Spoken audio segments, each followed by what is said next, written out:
Welcome back to another episode of Your Story Medicine. I am your host, June, aka Jumake, and today I am with a dear sister, Samantha Chung, also known as Simplifying Sam. Who is Simplifying Sam? Sam is a mindset and manifestation expert on a mission to help more people wake up and live fully as their authentic self. It is her belief that we experience resistance, pain, and suffering when we ignore who we truly are. Her coaching style seeks to uncover and discover who you were before your limiting beliefs, conditions, and fears so that you can step into the most powerful version of yourself and attract anything.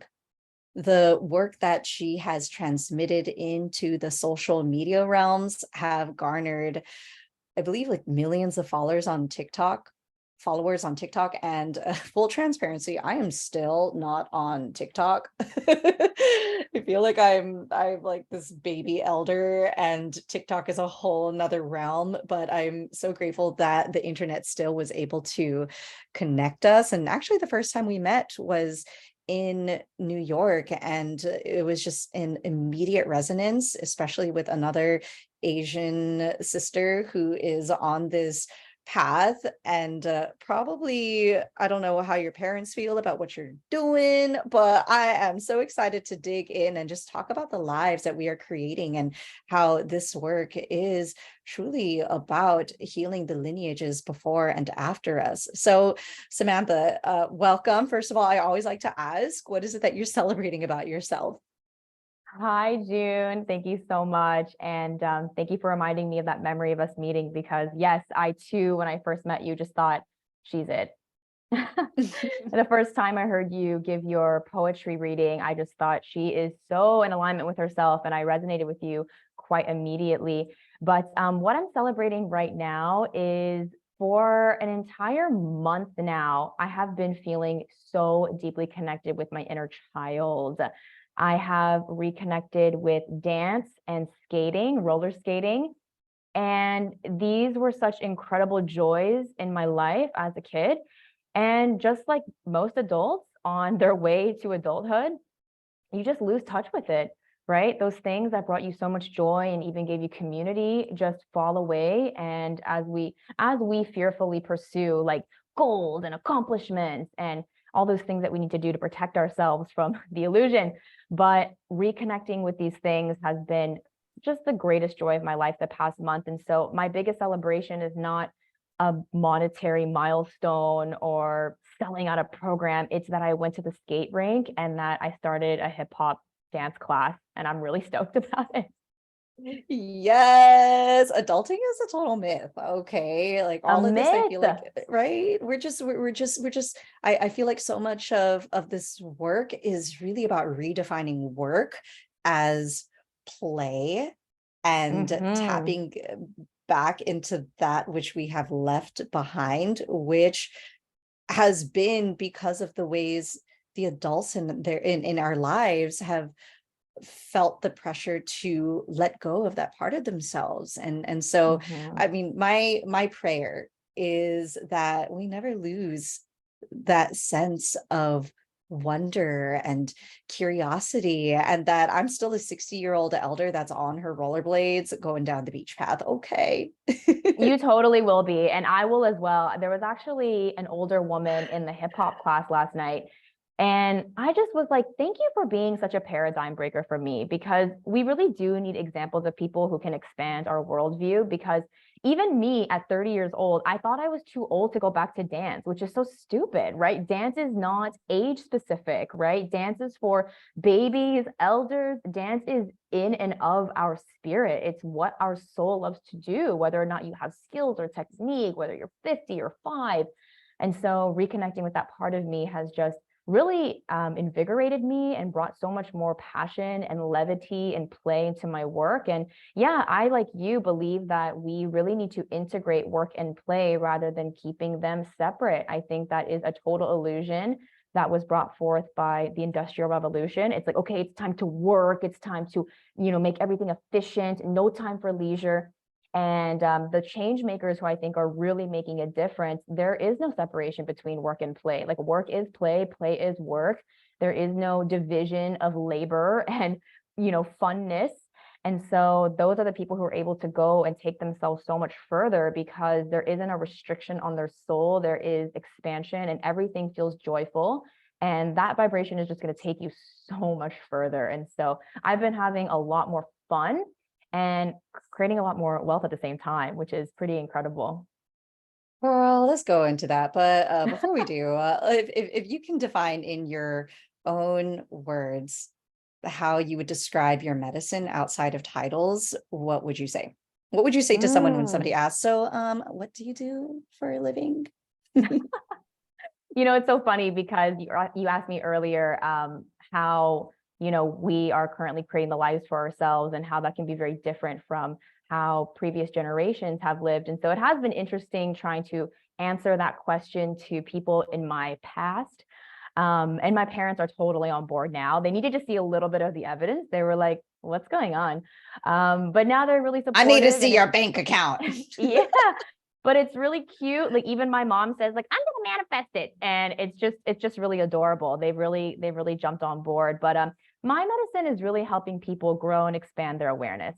I don't really feel that I'm the person who changes their life. I am really the person that serves as a mirror that reflects back to them how their thoughts create their feelings and unconscious behaviors that become reflected in their reality. And so what we do together, either in a one-on-one coaching container or a group container or inside of my community, is really just offer the right space and questions and time and energy for a deep inquiry so that people can discover for themselves, is the life I'm living a reflection of my fear or my possibility, my passion, my love, my hope, my joy. And unfortunately, a lot of the people who come into my containers or come into my space are people who are looking for more of that love, that joy, but feel very stuck in their fear. They have been making decisions that reflect, societally passed down conditions, beliefs, stories, but they are very connected to something deep down because otherwise they wouldn't be in my containers. There is something inside of them that's like, I feel misalignment. Like I'm doing all the quote unquote even right things. A lot of the people I work with are usually very high overachieving, successful in a traditional sense people, but there's something missing. And so what I really help them realize is that it ain't shit unless you're connected with yourself. It just isn't. Like making the money, being in the relationship, checking off all the boxes. If you lost yourself along the way, you don't have anything. And so I'm really connecting people back with themselves and then from the inside out, helping them create a life that reflects back to them the love that they have for themselves, the appreciation of their own gift, and the connection with the inner child. It's a beautiful journey. I love that. Like I said, it's a beautiful. Oops. Oh well. Okay. Edit team, edit this part out. All right. Edit this part. Okay. So yeah, it's been really interesting as I have been allowing myself to be in other communities that don't identify themselves as healers. They're the people who have already made all of the financial success. And yet I was recently in Florida at a speakers training and having dinner with some of the participants that I was supporting as a storytelling coach. And one of them just said to me that she is building her own house. So she just finished building her own house and she designed a Zen room, but she has absolutely no idea where to begin with it. She just feels like she's making things up. And I'm like, oh my God, I could totally guide you with this. And so I feel like I have these split communities. One community is with these people who are deeply in their spiritual practice and would identify themselves as healers. And then others who don't have any scarcity when it comes to money, but lack a practice of their own. And so I feel like so much of my own personal curiosity is that how is it I can be a bridge between these two? Because on one hand, there's the healers who are resistant toward making money because of the Mhm. associations with it being capitalistic and evil or being a sellout. And then on the other hand, there's the people who have healed their money stories and yet see healing or spirituality as something that is going to lead them towards this path where they're going to have to renounce all of those material things. Yeah. So, Yeah. Well, uh, let's talk about scarcity actually, because it's a yeah, huge let's thing in go. the community. Yeah. And scarcity really is a misunderstanding of where money and wealth come from, right? We have been taught and conditioned that money is something that comes from outside of us that we essentially just need to trade our time for.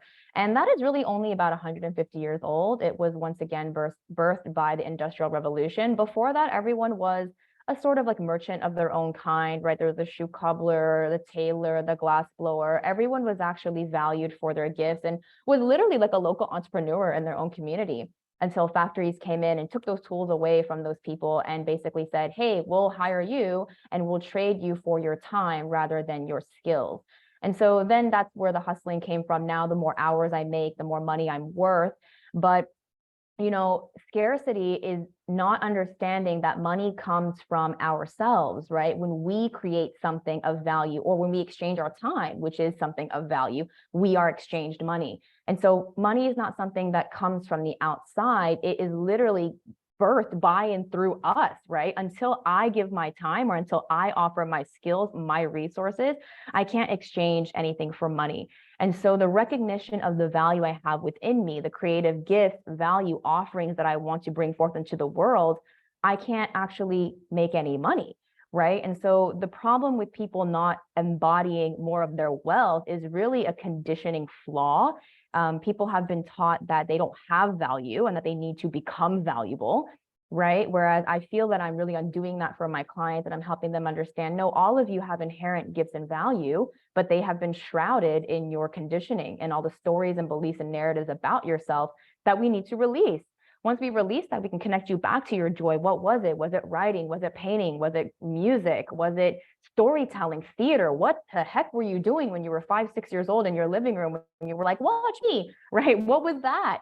And can you see that other people want that? Right? Can you believe and will yourself to be courageous enough to show that to the world? Then and only then can you exchange it for money. And so really money is an all-time illusion. It's my favorite illusion of all time because waking up from it has been the greatest awakening of my life. But I can never be scarce because I never lose myself.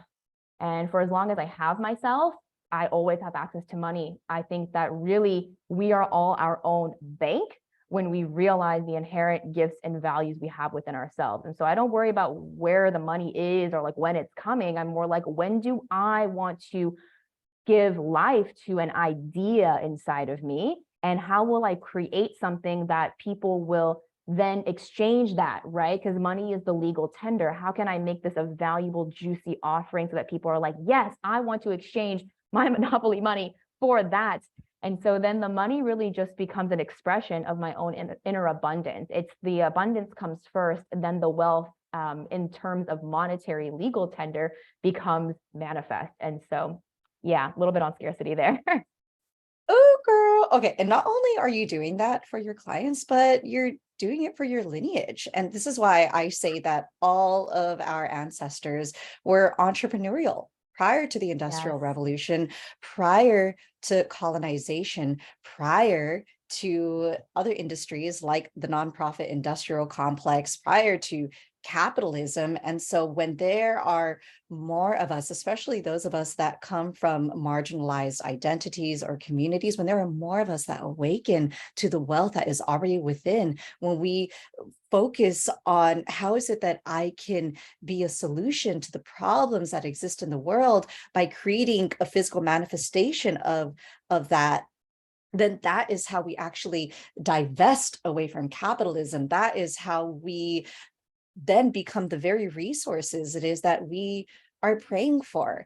And I myself am on this journey of tapping back to my own inner artistry, because so much of the messages that have come through in my spiritual practice and within my own ancestry is that the artists, the storytellers, were the healers, were the shamans in the communities. They were the ones that were the bridge between the spiritual and the physical realm. And so when I also define what it means to be an artist, it's about taking whatever it is that's within your imagination, which I feel is just a gift from source, and being able to make it seen in this physical realm. But so I want to go back into your own ancestral lineage, and so tell me more about where you come from, your ancestry, if you come from a lineage of healers or entrepreneurs, and how all of this is influencing the ways that you are showing up today. Yes, this is such a beautiful question. So yeah, let's dive into it. So first of all, I am the very first American-born person in my family. My family my ancestors hail from South Korea.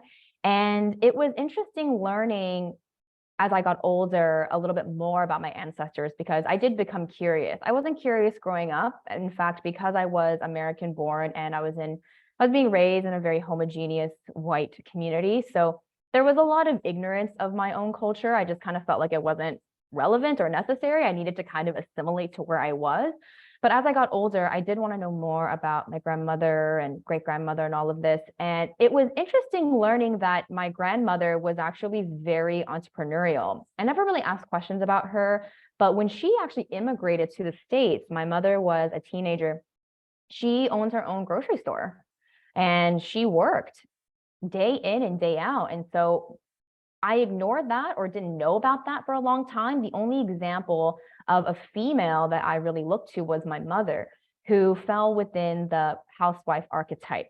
And there's nothing wrong with that. And it was an archetype that was being perpetuated, I think, and still is to this day, actually in East Asia, where the man goes to work, the woman stays home. And I think for the most part, she felt pretty fulfilled being the caretaker of our home. But growing up, I honestly just thought that's what I was going to do.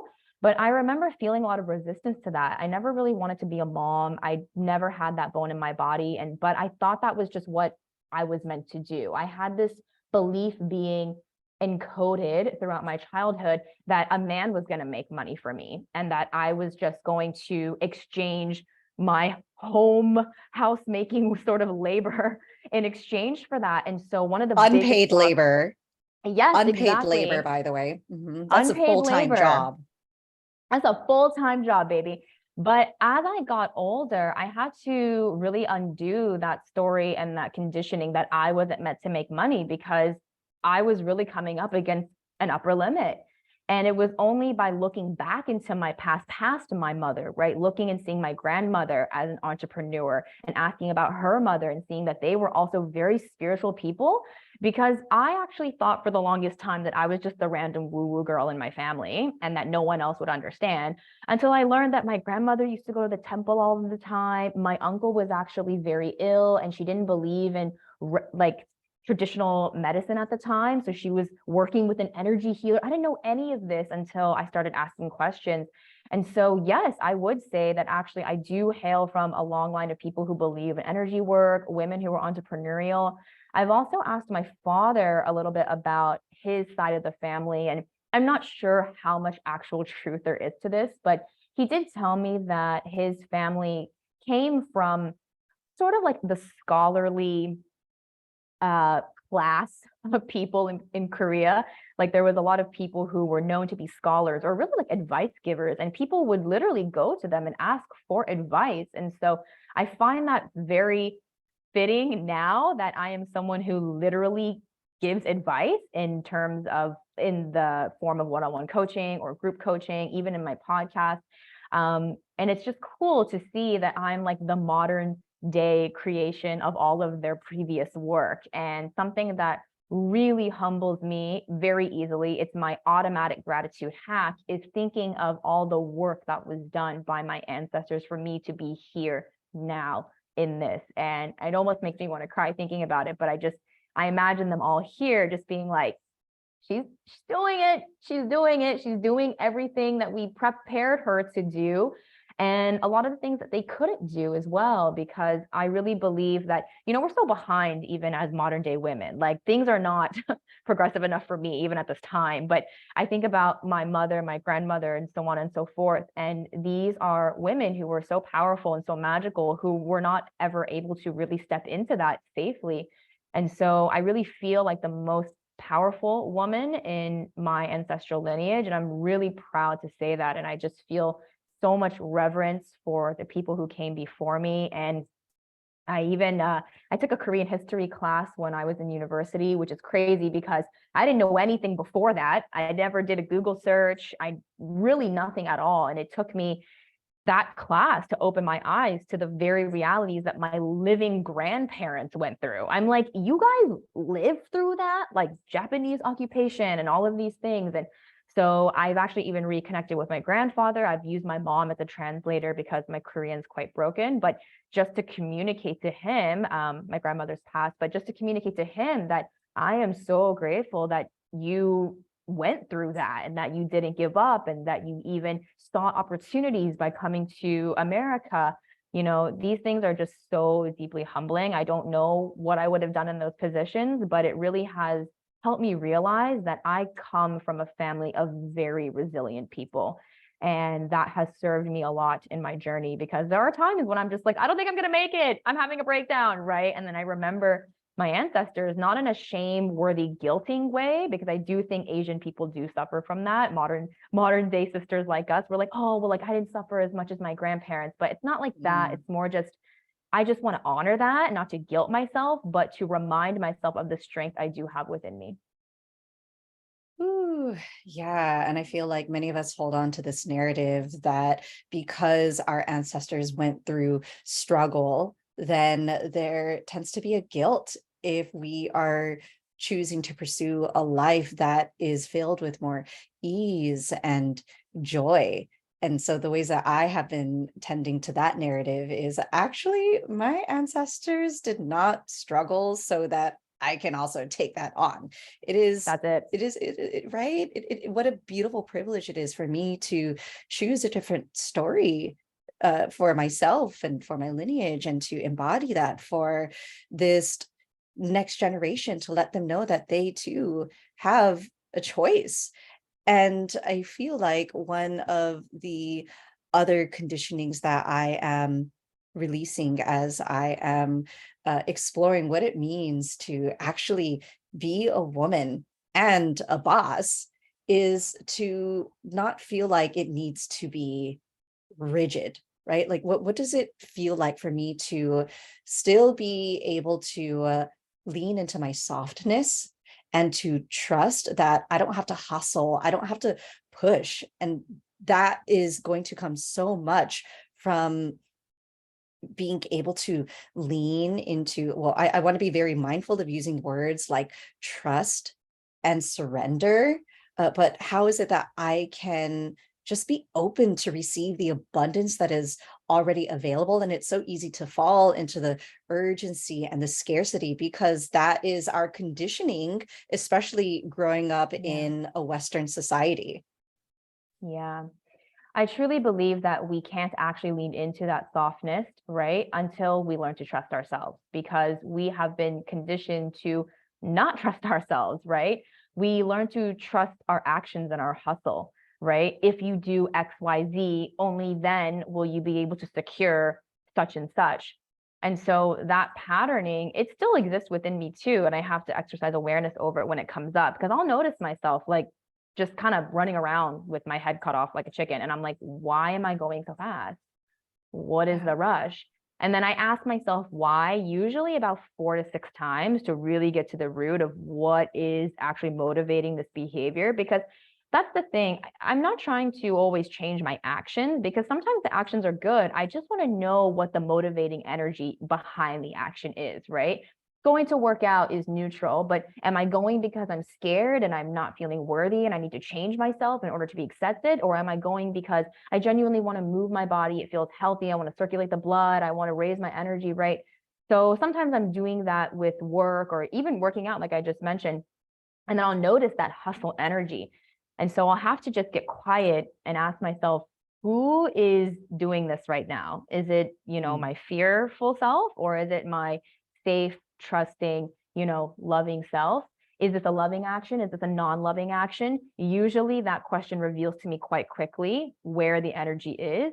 And then I know, okay, there's a little bit of a wounding coming up here. What am I afraid of? What is it that I have been patterned to continuously repeat? And how can I lovingly bring awareness to and break that pattern, not shame myself? Because that was a big part of my journey, is once I noticed I was doing this, I'm like, why am I doing that? How do I stop doing that? Why do I keep doing that? But instead, changing the language to something like, of course I would be doing that. That's what I was taught to do. But great, now that I see that I'm doing that, I don't have to punish myself for doing that. How can I now move forward in a more positive way? And so the best metaphor I have thought of for this is when you're literally training a puppy. When you're training a puppy to not pee on the rug, they tell you, and you should know if you're not an animal abuser, that when they pee on the rug, you're not supposed to hit them or rub their nose in it and be like, look what you did. Do you see that you peed here? They don't know, right? You're supposed to do your best to keep your eye on them, catch them in the act, and then move them to the correct location. They pee in the correct location. You give them a cookie. You're like, yay, you did it. And so I realized that, I too am a mammal. So I can train myself the same way. I don't actually have to shame myself, beat myself up, make myself guilty for my, metaphorical pee on the rug. I can just see like, oh, I'm about to engage in that pattern, or I'm finding myself in that cycle again. And I want to bring love and awareness to it and just shift as lovingly as I can. That's been a huge part of my journey the past year. Ooh, this is like mindfulness and dog ownership 101. Yeah. Yeah, and I feel like our tendency is to give a name to these feelings that are just a part of the human experience. And while I want to acknowledge that I'm not a mental health expert, oftentimes the ways that we will label these feelings is as anxiety or depression, or there's something wrong with me and I'm the only one that's Mm, experiencing this, versus recognizing that when you are a highly sensitive being, which I actually believe is all of us, and those who are not yes. highly sensitive are the ones that have become experts at dissociating because of the Yes. discomfort with sitting with these feelings that we label as negative or bad. But like, as highly sensitive beings, of course we're going to feel these things, because the reality is so much of what's happening around us, a lot of the violence that we're seeing in the media, and just the ways that people are so in their minds and in their self-doubts, like we take that on as if it's our Yeah. own. And a lot of that comes from the ways that we haven't been taught how to be with this beautiful metaphor you used of like with the puppies that are running around Mhm. in our minds, that we have yet to learn how to train. And so uh, how is it that we can begin to normalize these feelings without needing to pathologize ourselves? And what is it that we can do to begin to cope with these daily stressors without falling into becoming victims of our circumstances? Yeah. I love where this conversation is going, because I too am not a mental health specialist, but I'm actually one of the creators who are part of the summit for mental health in partnership with Harvard School of Public Health. And so I've been a part of panel discussions with Harvard professors who are in neuroscience and psychology. And we are actually having conversations right now that are trying to tackle the problem of rising mental health issues. What are the barriers in the way to people seeking the care and the need that they have? And a lot of it actually is the language that we use. So a lot of the language like disorder, illness, even diagnosis, these can serve as an unconscious barrier to people getting the help that they need. This is not to further stigmatize the groups that do meet that criteria, but there are a lot of people who are struggling from what I would now like to call like they're struggling with a lack of mental fitness. And so that's a more inclusive term that I think sort of captures the full spectrum of mental health struggles, because I think when people even hear mental health or anxiety or depression, they might think, oh, that's not me. And they may not even meet the actual criteria to be able to seek treatment and receive benefits and all of that. So these people are falling through the cracks and they're suffering from a dysregulated nervous system, and then engaging in unhealthy coping mechanisms or suppressing, like you said.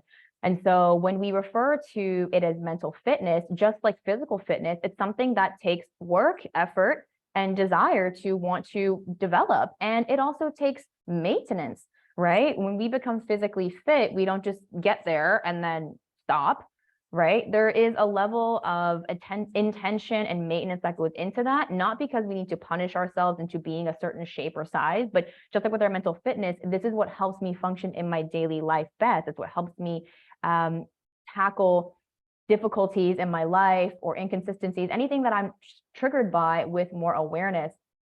And so how can we begin to normalize these things? I think number one, changing the language that we use around a lot of these sort of triggers and anxieties or depressions. I think that when we start to identify ourselves in that way, we might actually think of ourselves as victim. We can't even change it, right? Like I thought for a long time that I had depression, and I thought, and I'm not trying to once again stigmatize or exclude the people who do qualify for that, but I was one of those people who kind of was on the spectrum of being untreated and felt like really the only option was, I guess I have depression and I need medication, right? But what I really needed was mental fitness. I needed either a therapist, a coach. I ended up using both, right? And community to take care of me and actually and provide resources to me so that I could actually work through the stories and the narratives, right? And I think really one of my favorite quotes coming from an African proverb is that healing happens in dialogue and suffering happens in monologue. And so until I was able to engage in conversations like this and be in community, I was just in an echo chamber of my own negative self-limiting thoughts. And so because at the federal level right now, we don't have enough of the budget actually dedicated to mental health, we need community care. And so people who are looking to feel more like normal in their life, how can you do that if you're isolating and not sharing what you're going through? Because I swear to God, as soon as you share what you're going through, you're going to find like 5 people who are like me too. Oh my God, same. And I think that was one of the most empowering things about starting to share what I was going through, because I didn't get people looking at me thinking, she's crazy, she needs to be on medication, like she needs to go to the mental institution. They were like, oh my God, same. Like almost like, I'm so glad you said that, because I was feeling the same way and I was scared of myself because of the way we pathologize things. And people are afraid of identifying as like, oh, I have this, I have that. And if you own that, amazing. And you've integrated that and you're good. But there are a lot of people, especially if you are Asian, right? It's totally stigmatized still. It's like we've barely begun to accept that, right? South Korea is actually the highest number of suicides per capita in the world, right? So those are people who are not receiving treatment. They are not being in community. They are not getting the help and the resources they need. And so, yeah, I think we have to begin to normalize it by actually speaking our truth and finding ourselves in communities that will reflect back to us, you are not crazy. The world is. And one of my favorite things to offer people as a reframe is something wrong with you, or something wrong with the world that you're trying to fit into? Because I don't think anything is wrong with us. I think any baby that is born is totally pure and perfect and like capable of creating change, creating magic. And then you just grow up in this system that is scarcity driven, competitive, right? And really just wanting to label you, because that is easier for the brain, right? If I can label you and categorize you, then I don't have to do more work, right? But we're more nuanced than that. We're more complex than that. And I truly believe that complex problems require complex solutions. And unfortunately, at the federal level, there's not enough money and time and care and attention from those people. And so we have to look to community. And so I think community is definitely one of the solutions to that. Yeah, beloved community, more specifically, right? Chosen community, Mm, because I was talking to one of my mentors in another episode about how community can be the people that you go drink and party with, that you that's gossip true. with. And so it's so important to ensure that you are finding the soul aligned community. Go to where you're celebrated. And if Yeah. such a if you don't know of such a place, if you cannot find one, then that is the opportunity to create it. And if you don't know how to create it, then join it, which is exactly why I feel both you and I are so passionate about creating group experiences that serve more than just, oh, this is like a business in our offering. No, this is liberation work. This is Oh yeah. training for the spiritual Olympics. And are you ready to actually be dedicated on this path with money as an exchange to be accountable? And there are also communities where you don't have to do that. That's why I am so grateful for my meditation community, my sangha community. That doesn't cost anything at all. And one of my favorite quotes that I love to use is, shame dies in places where our stories are shared. And Mm, actually, in my storytelling coaching, what I tell people, especially if they're going into a story of, oh, there was a time in my life where I experienced anxiety or I experienced depression, I immediately pause them and say, look, as an Asian American, I grew up with immigrant parents mhm, that did not go to therapy. That and my mom still tells me, like, why do you need to go to therapy? Is there something mhm. wrong with you? And I'll tell her, Yeah. like, I really feel like you need to talk to somebody, because I feel like you use me as a therapist, and I'm going to be honest, it's so draining, and I want you to be able to receive support. And she's like, why? There's nothing wrong with me. Those people who work in that industry are the ones with the problems. It's wild. And so what I tell Yeah. my I've heard that. students, right? I tell my students, instead of telling me that you were depressed or anxious, tell me, how is it that it showed up in your body? Tell me about a moment Mm, where it became very clear to you that something was off. For example, I I may not have ever identified with depression, but I know what it's like to not want to get out of bed. I know what it's like to feel like there's this looming cloud over my head. I know what it's like to feel my heart want to pop out of its chest and question, what is it that I'm even doing in my life? That mhm. is something I can relate so much more to, the somatic experience, the narratives that are replaying in my mind versus telling me, uh, giving these labels to that which you have named. And so that's where I feel like we can begin to destigmatize what Yeah. we call mental illness. And I love how you have reframed it as well into mental fitness, because it is an exercise, and it's so much more than just about the foods that we put in our body, but the people that we surround with also can either serve as medicine or toxins. And it's not about being surrounded in community where everybody is happy and lovey-dovey, but we are a reflection of who it is we surround ourselves with. And when we and when we allow that to be our support system, then only then we can go back into these other communities that are praying for such a space. But that's because um, we get to serve as the pillar. We get to serve as the one with the settled nervous system that will co-regulate all those around us.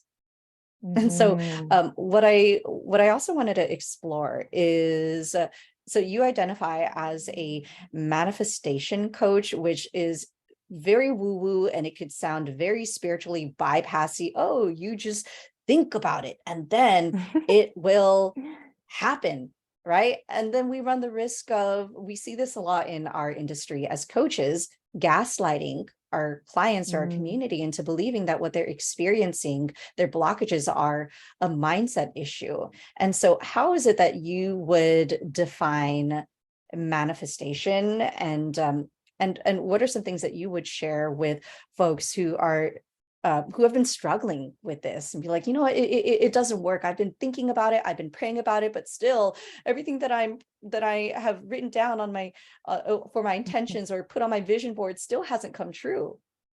Yeah, I love this question. I have so many different ways and angles that I want to answer this. But first of all, the question to what is manifestation? Very simple, conscious creation.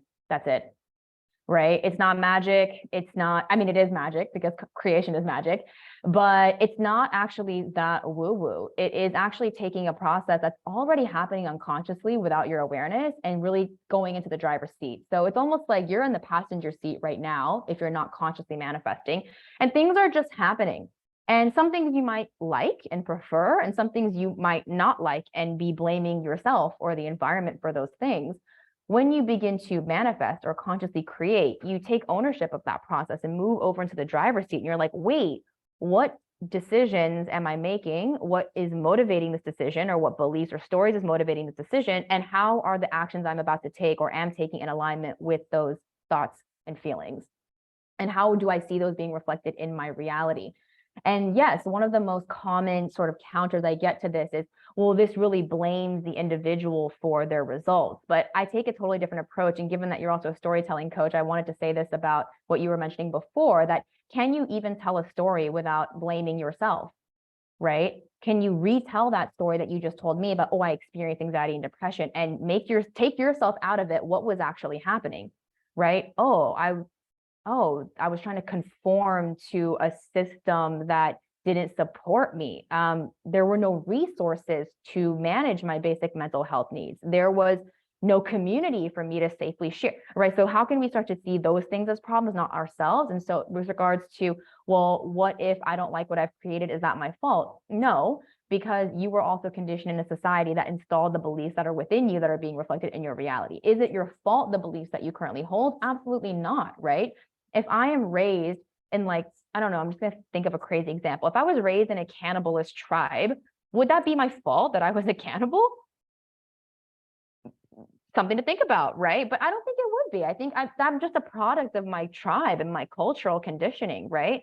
But maybe I wake up one day and I realize I don't want to do this anymore, right? But then I start blaming myself for everything that I've done. But that wasn't my fault. I was just indoctrinated. So can I take ownership of the fact that I was indoctrinated and now begin to consciously choose thoughts that reflect who I really am, not what I was conditioned to believe? So I know that was an aggressive example, but I think it gets the picture across, right? Is it your fault that you're doing that? Not really, right? None of us choose the family that we're born into, the country that we're born into.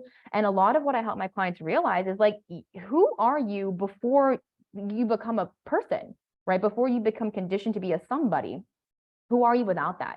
If you were born in, and actually what I love about my group container right now is I have people from different countries inside of it. And so already they're beginning to see, like, oh, that's like totally like American socialization. Over here in Australia, we don't experience that, right? And so they're already seeing, oh, I wouldn't have these thoughts about myself if I was raised somewhere else. And so how can we begin to take ownership of, oh, these beliefs are here, yes, but they're not my fault that they're here.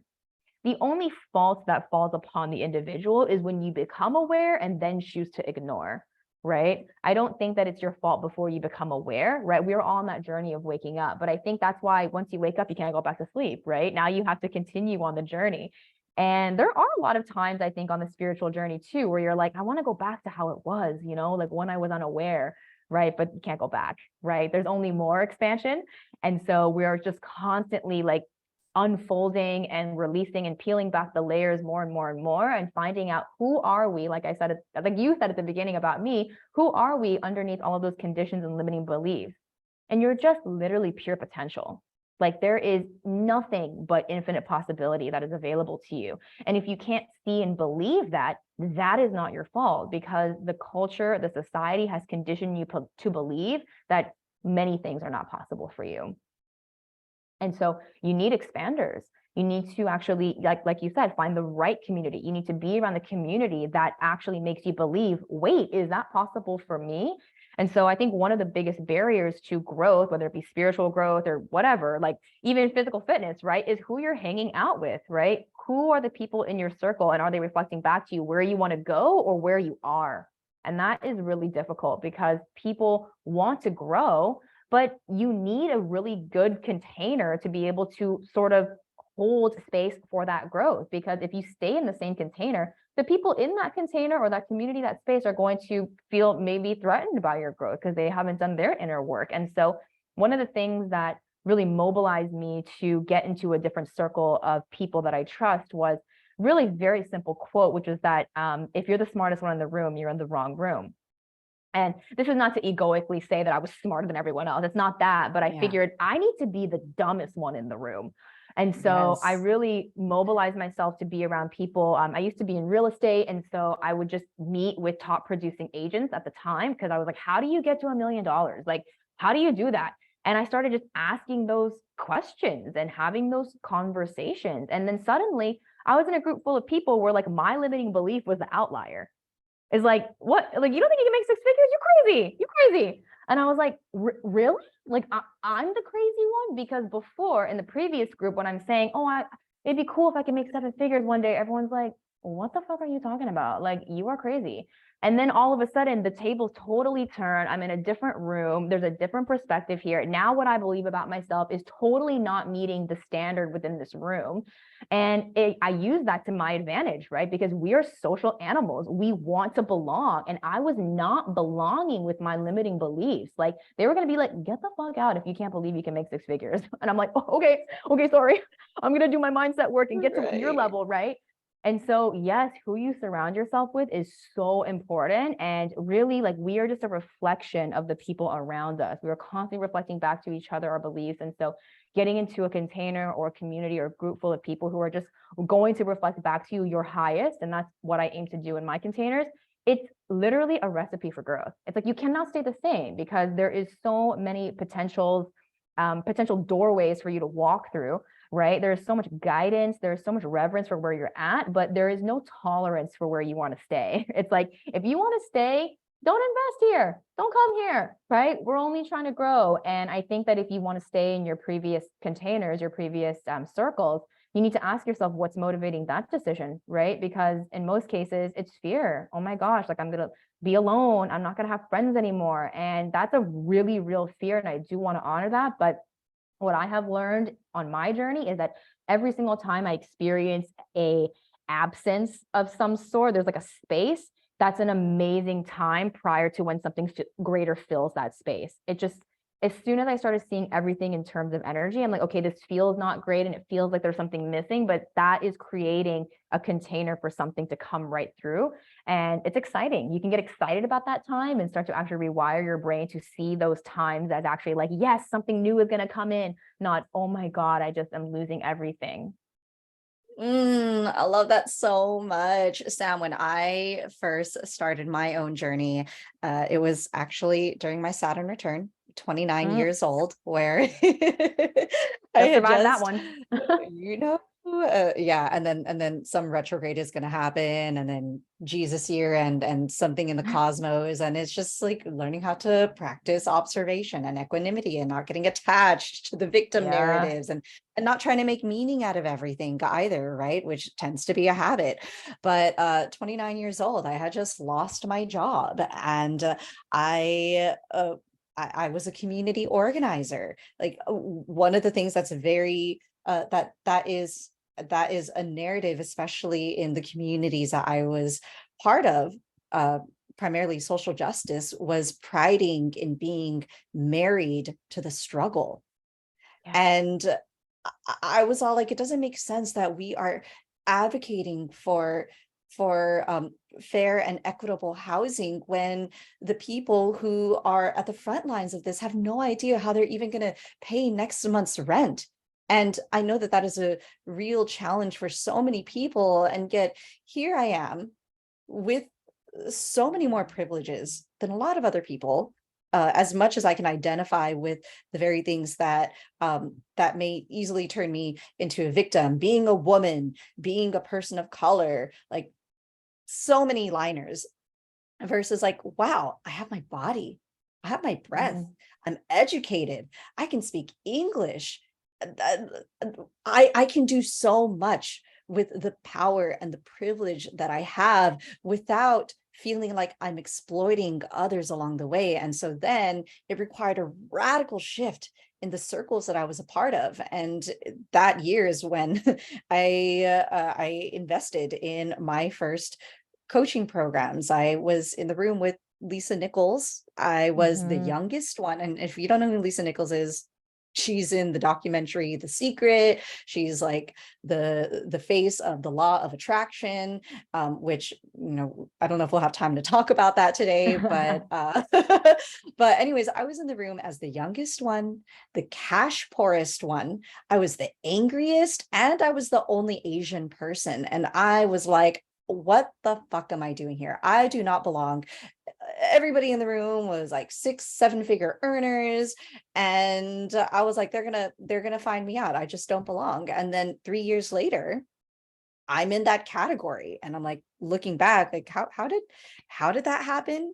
And now it tends to be the norm. But for me, it's like, Yeah. I still find myself in this in between realm of like the people who I love dearly from the communities that I once was a part of, and wanting to bring them along with me on this new paradigm, but also just like honoring where people are at.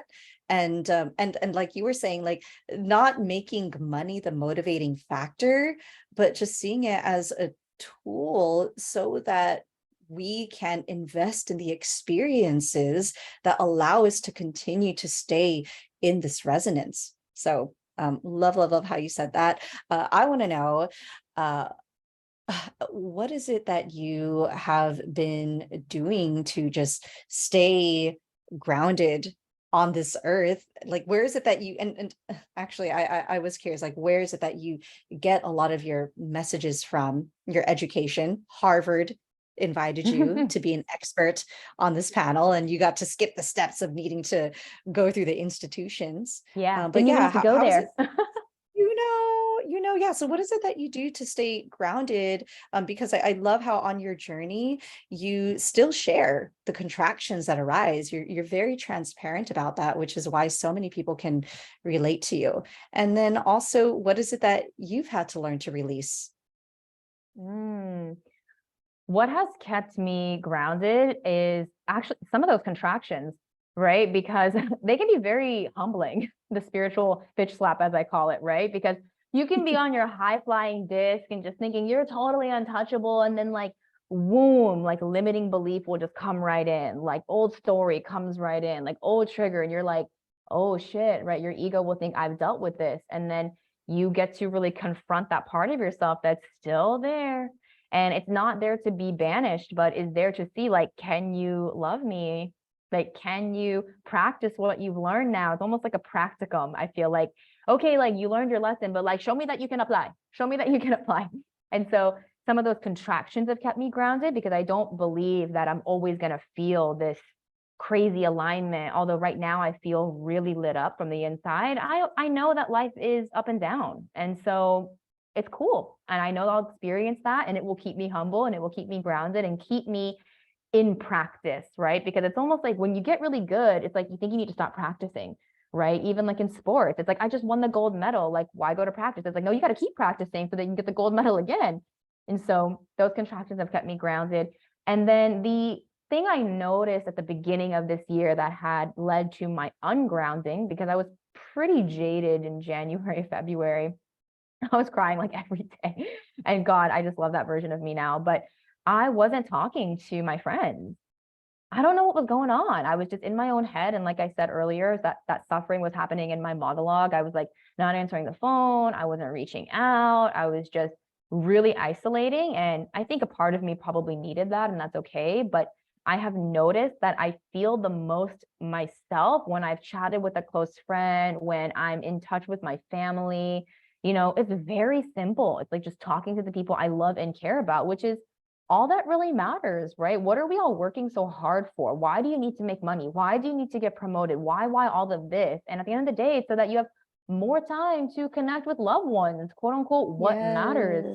And Yes. so I've been making what matters actually matter in my daily life. It's not something that I like privilege myself to do once I've made money or once I accomplish something. I'm like, no, like what matters gets time in my week, regardless of what I'm doing in my work or professional sphere. I always talk to my parents. I always talk to my brother. I always talk to my childhood friends. That's just part of my life and it fuels me. And so, yeah, the contractions and then, yeah, staying close with my loved ones because that's all it's really about. Yeah, yes. I fully resonate with that. And I love how we were talking about before we pressed record, how even your mom is starting to say, I'm going to Yeah. manifest this now. And so, how do you feel that the work that you've been doing has rippled out into the healing between you and your mother? It's a crazy journey, June. So my mom, if you're listening to this, you are one of the most incredible humans I know, and I'm so grateful to you. And she's taught me so much about contrast because that is a relationship where I can experience the most amount of joy. We actually went on a mother-daughter trip to Iceland a few years ago, and we went searching for the Northern Lights. And I cannot tell you the moment I've experienced the most unbridled joy in my life was when I was standing outside. We actually were so cold. It'd been like 3 hours of us just standing out there looking at the pitch black sky. And we're about to go into the bus to leave. And then we see the Northern Lights. And she just grabs me and we're just jumping up and down. We're like, and I'd never seen my mom be that joyful. And I just makes me want to cry. But we were just like just, relishing in this moment. And so I've experienced that high, but I've also experienced also the complete low of like feeling not good enough for my mom, like feeling guilty, feeling shame, feeling like I need to prove myself to her. And so that has been such a contrastive journey, but we've come such a long way. And I think coming a long way has to do not with us as a partnership, but both people individually coming a long way and then being able to come into the relationship in a new way. And it's been really interesting. She hasn't listened to every one of my podcast episodes, but she is aware of the work that I'm doing. And she'll say things now like, it's so funny. One of the most recent conversations, she said, yeah, I guess that's just how I was conditioned. And I'm like, some awareness there. Like, she Wow. can start to see that the way that she behaves or responds is partly due to conditioning and that she wasn't aware of that before. And she'll reference her childhood at times now, which she never used to do. And so I don't know if she will ever get to the point where, not that there is a point to get to, right? Everyone's on their own journey. And I'm not here to tell her or anyone where they need to go to, but I don't know how deeply reflective she will ever become, but it's definitely started. And it's been such a beautiful thing to witness, right? That because I have healed myself or have begun to heal myself, I've been that mirror for her. And now, as slowly as she needs to go, she's also on that journey. She's saying she's going to manifest it. Maybe I was conditioned that way. Oh, well, in my childhood, and I think part of it is for someone like her and her generation is relearning the language, right? Because a lot of us now, millennials and especially Gen Z, we have a lot of lexicon now to talk about, inner child healing, shadow work. Almost anyone listening to this hears those words and knows what that means. But if you're in your 50s, 60s, 70s, you're like, what the heck are you talking about? Like, what is shadow work? What is inner child healing? How would you even go about doing that, right? How can you engage in these practices if you don't even know what they refer to? So, her learning through listening to some of my content and me bringing my healing to our conversations has definitely mobilized her to look a little bit more introspectively. She's even taken a few like tests, like she took an Enneagram test, she took the Myers-Briggs, she let me give her a birth chart reading and she was quite fascinated by it all. And so it's been really, really beautiful because for a long time, I really did, like I said earlier, thought I was just the weird kind of standout woo-woo person in the family, but that was a limiting belief too, because in opening my perception, expanding my worldview, I've been able to welcome her into it. And yeah, she has begun to heal. And I think not just for her, but for me too, there's obviously still more work to do, but it's gorgeous to be able to see her on that journey. Mm. Yeah. Oh, we are the ancestors reincarnated. And so I feel like a lot of us, I know for me, it's been a journey to actually just, this is a very recent healing aspect that I have been moving through. Once blaming my parents and Mm, the people in my lineage for not having done the work, right? yeah. And discerning what is my anger and what is my grief versus the ones that have been, that these unresolved traumas that have been passed down onto me. And actually, my spiritual mentor, Spring Washam, said to me, the fact that you're feeling it means that it's yours. So you gotta practice being compassionate with yourself, and that will then ripple out into the healing that you are longing for in your lineage, with your mama, with your dad, with your grandmother, and the ancestors that you've never met but are always present with you. And so, whew, speaking of ancestry, I love to ask this last question, which is, if you can envision yourself as an ancestor who has already transitioned, looking back Mm. on 30-year-old Sam today, or maybe even younger Sam, what is it that she would say to you?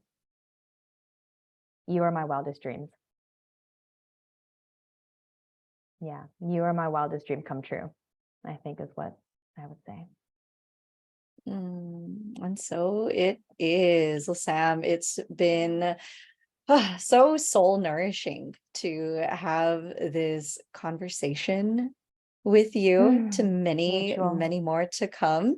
And so tell us more about where people can find you, and what is it that you are currently creating in the world? Thank you so much, June. I loved connecting with the ancestors for this conversation, actually, and I feel so emotional just feeling all of the Mhm. energy in the room. But you can find me by both following me on Instagram and TikTok, same username at simplifying.sam. And the best way you can connect with me right now is to join my free Spiraling Higher community. That is the name of my podcast, which is all about consciousness, manifestation, spirituality, healing, all the things. And in that community, we have monthly community calls, and just invite your raw, messy, authentic healing self. There's no requirements to be in the group other than don't be a robot, don't be a bot, be a real person.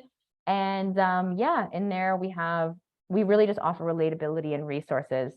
It's just an extension of the work that we do. And we just wanted a place where everyone can really rest their head and know that anyone that they're talking to in there is able to have and share the same language. And so, yeah, join me inside of the community. I guess I'll send June the link, and I Yes. hope to see you in there. Thank you, June. Yes. Thank you. Thank you. Thank you for being your ancestors' wildest dreams come true.